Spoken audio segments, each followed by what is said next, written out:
Alright, so welcome back, guys. Welcome to your first time here. I'm Vision here on Binary Team, bringing you guys another video. Today I'll be giving you guys my review for The Walking Dead World Beyond Season 1, Episode 3, The Tyger and the Lamb. Now, if The Walking Dead is something you're interested in, don't forget to hit the subscribe button down below and hit that bell icon. That way to miss more Walking Dead content from me moving forward. Now let's begin. So, like I said, we got our review of Episode 3, The Tyger and the Lamb of Walking Dead World Beyond Season 1. Now, similar to last week, I feel like this was just an okay episode. There was nothing special, nothing decent about it, or, anything that blew me away. It was just decent to okay. And honestly, it was, I don't know. You do get some backstory to Silas. It felt a little bit off to me.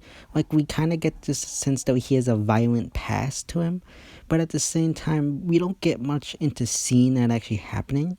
So to me, it just feels like you kind of get the sense of it, but you don't actually get to see anything. So you don't actually get to see what happened. It's just like hinted at that he has a violent background, which is okay, but I wish they had just a little bit delved more into it. I did like the whole fact about how he was scared of his own self, that he might do something to hurt other people. That was something I did like. Now, we do pick up this episode where Hope is off going to sound a siren.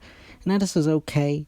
I like that she did this. And I like how Silas mentioned how she's doing this because she feels like she has to make up for things she did in her past, similar to what he's doing. A good thing, but at the same time, I feel like it was stupid of her. It was a bit reckless, but at the same time, she's a kid, so I'm kind of giving it a pass. I feel like it was stupid, but at the same time, like, they're teenagers, so I'm gonna give them somewhat of a pass. Now, our group's trying to escape. They end up hauled up in this, I think it's like this office building or something like that. Now, as they're hauled up in there, you got them being found by Felix and Huck. Now, to me, this is just my opinion, but I feel like the way they reunited was just so, on time. Like, it was like I thought they were going to reunite like they're trying to get through there, and all of a sudden Huck and Felix show up and help them escape. But no, it's just them finding them in the building. Like, it just felt lackluster and, like, just out of the blue. It just didn't flow well for me, and it just annoyed me. But Hope ends up getting to the siren to get it up and going. However, in the process, she realizes that it's broken. Now, this is where I get a little questionable and frustrated, because she says it's broken, but yet she's able to repair it. So how is she able to repair it? Like, to me, that just is like, how does she do that? Does she know how to fix it? Maybe I missed something there, but I just feel like her being able to fix it just happened to be like plot convenience so they could get the story moving, because I don't think she should have been able to fix it. But that's just me. That's just how I feel like it just came off as, like, not like something that worked very well, but that's just for me. But she ends up getting the siren going, and they end up going for the smoke and heading out of there. I didn't really like the smoke, mainly because, at least for me, it bothered my eyes, so it was something that I didn't like. But that's just me. I'm not taking points off there, but I did feel like it was somewhat of an annoyance just for me personally. And then we get them going for the smoke and escaping. Now, we do get from there, we finally get the kids actually doing some walker kills finally. It took 3 episodes, but we finally get them being able to do that. That was nice to see. Now, one of the things that really annoyed me when they were escaping is, as they're getting out of there, you got Elton, who drops something and rushes back, and it was just like a manuscript or something. Now, this is just me, and I feel like maybe I'm just going a bit too hard on this, but come on. Why would he bring this out into the middle of nowhere? Like, he's just traveling, and he's like, you're bound to lose something like this or get this lost or something. So why would you bring this? Like, he says it's important to him. So why would you bring this out there? Maybe I'm just going too much into this, but it really annoyed me the way they did that. Like, I just feel stupid. Like, you wouldn't see someone on The Walking Dead go out and bring something that important with them. I mean, certain things like maybe a Herschel's pocket watch, but that's different. That's like, I feel like that's something different compared to this whole manuscript thing. So that just is something that annoyed me. But once they escape, you got them resting at the dock, and this is where you get a moment with Huck and Hope. Now, the Huck character has really grown on me in the past 2 episodes. This is the one that I definitely am loving, and I feel like she's definitely a good character. Her, Hope, and Felix, again, are probably the 2 characters I like the most. Elton just still isn't growing on me. Silas just feels like he's there, and then Iris is just kind of annoying to me, but that's just me. Another thing I didn't really like was the whole dialogue of them on the walkie-talkie when Hope's like saying that she kind of like her goodbyes to Iris over the walkie-talkie. The dialogue just felt a little bit clunky. I didn't really like the whole them giving each other a finger. The whole thing just came off as just clunky and just something that I didn't really like. But then going back to what I was saying, they're at the docks and that they're just taking a breather. And this is where Hope finally tells Iris what happened to their mom.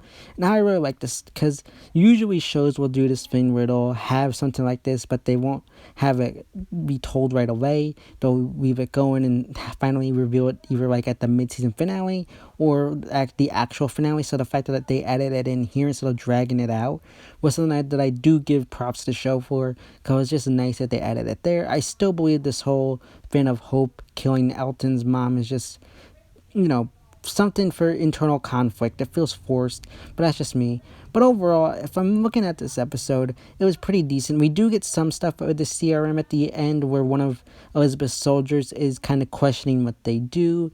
And Elizabeth's trying to say that I guess what she's saying is the campus people were a threat because eventually they're going to find out who they really were and come after their stuff and try to take what they had from them.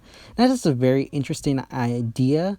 Again, I don't think, of course, I feel like this is just a lie to him. And we do get a reveal that there's, I think, 200,000 or something like that people in CRM. Now, this is an issue I do have because I always feel like whenever you do these kind of shows, they always one up the amount of people in a community. It's like they just have to one up everything, and that's just something that bugs me. And I am definitely gonna take off points there because it's just like, we didn't need that. It's just an annoyance where they just one up them no matter what. They do it with the villains, they do it with this, and it just gets old and repetitive after a while. But you got the soldier who's just questioned her, and then at the end, Elizabeth pretty much has him taken away and reassigned until he's ready to go through of his orders that he's given. And he tells her that he's not sure if he will be able to go through those orders again. And at that point, he's pretty much dragged away and reassigned. I don't think they killed him, but I think he's just been reassigned.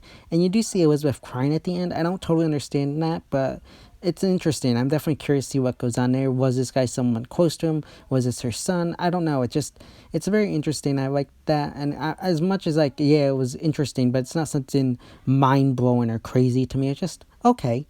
Overall, again, this is an okay to decent episode. I don't think it was amazing or that it blew me away, but it was just interesting.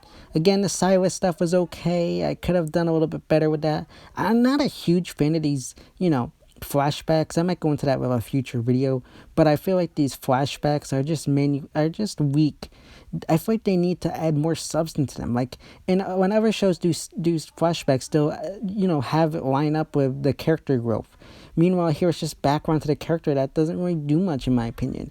And that just frustrates me. I get what they're going for, but again, it's just something where I look at it and why? The whole Silas thing doesn't make any sense in this episode, and I just wish they had expanded on it, because maybe then it would make more, sense.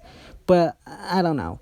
Overall, again, okay to decent episode, and if I had to give this episode a grade, I'd probably give it an 8 out of 10. Same as last week. Nothing great, nothing fantastical, just an okay to decent episode. So yeah, 8 out of 10 for this episode. Hopefully things start picking up. Very slow. I'm trying to give the show a pass. I really hate the slow pace of these episodes, and I'm really hoping they pick up soon. And that's just another thing that's driving me crazy. It's just the slow pace of the episodes.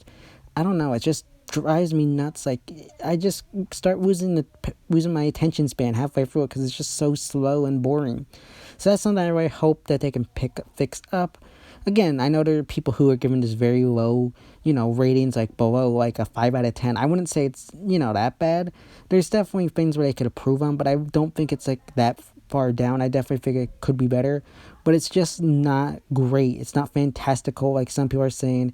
I wouldn't say it's garbage like Trev Chan's has been saying, but I don't think it's amazing and incredible like some of the other Walking Dead channels have been saying. I just think it's okay to decent, and I'm still going off the whole thing that it's a tiny bit above a CW show, but not by much. I still feel like it has that CW show vibe, but a tad bit above a CW vibe. But again, just going to give it an 8 out of 10. But let me know what you thought of the episode in the comment section down below.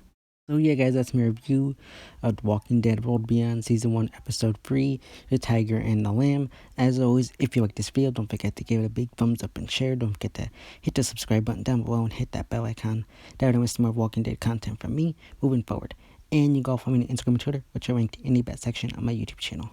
As always, it's my Vision Hero Boy Entertainment, and I'll see you next time.